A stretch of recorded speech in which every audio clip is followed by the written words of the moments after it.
Lukman Hakim Samsudin berasal dari Kota Baru, Kelantan.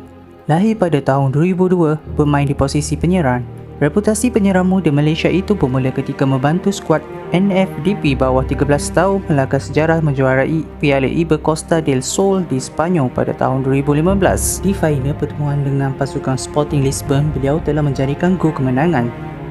Kelibat beliau semakin mendapat perhatian kelab luar, terutamanya di Asia selepas meraih anugerah penjari gol terbanyak di kejohanan AFC bawah 16 tahun. Malahan, beliau merupakan antara penjari terbanyak kejohanan tersebut. Kelibat beliau semakin mendapat perhatian kelab luar, terutamanya di Asia selepas meraih anugerah penjari gol terbanyak di kejohanan AFC bawah 16 tahun.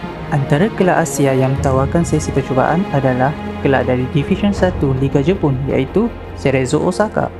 Cerezo Osaka pernah menjuarai Piala Liga Jepun dan Piala Maharaja 2017 serta menamatkan saingan J1 di tangga ketiga. Cerezo Osaka terpikat dengan persembahan Lukman yang berjaya tersenarai dalam kesebelasan utama terbaik Piala Sanit 2019. Lukman juga telah membantu skuad Malaysia bawah 18 tahun mara sehingga ke peringkat akhir kejohanan AFF bawah 18 tahun 2019. Penampilan bertenaga beliau telah membantu Malaysia kalahkan Australia dengan skor 3-0, di mana dalam perlawanan tersebut Lukman berjaya skor 2 gol. Hasil daripada persembahan mengagumkan beliau telah menarik minat kelab KV Kotrich untuk membawanya ke dalam pasukan dengan kontrak selama 5 tahun, sekaligus menjadi pemain pertama dari Malaysia yang bakal berkelana di Liga Belgium. Dengan penampilan menakjubkan beliau di setiap kejohanan, kini beliau telah tercalon dalam senarai 80 pemain muda berbakat dari serata dunia dan juga telah tercalon dalam senarai Golden Boy oleh media bola sepak Itali iaitu Tuttosport.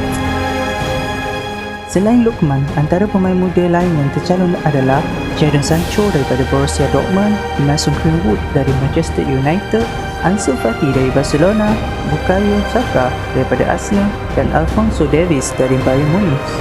Pencalonan ini telah diperkenalkan pada tahun 2003 di mana pemain seperti Wayne Rooney, Lionel Messi, Kylian Mbappe, Mario Götze dan Joao Felix pernah memenangi anugerah tersebut. Bermula sebagai hobi bermain bola sepak ketika di sekolah rendah, tidak disangka kerja keras beliau mampu sampai ke tahap yang lebih tinggi. Menurut beliau, cikgu sekolah rendah banyak membantu ketika di peringkat awal bermain bola sepak, di mana beliau dibantu oleh Cikgu Rosnani ketika di sekolah rendah. Cikgu Rosnani melihat Lukman mampu pergi jauh dan telah membantu Lukman untuk sertai sesi pemilihan. Di sebalik perjalanan karier beliau, terdapat saat genting di mana beliau pernah merasa menggunakan kasut bandar berharga RM70 suatu ketika dahulu. Kemudian, kasut grade pertama beliau adalah kasut Nike T90 grade C ketika kali pertama beraksi di luar negara iaitu di Croatia. Sepanjang perkembangan bakat dan kemahiran beliau telah dididik oleh pencungkir bakat yang hebat iaitu Lim Tiong King. Sila komen pendapat anda dan cadangan mengenai topik untuk dibahas di ruangan komen.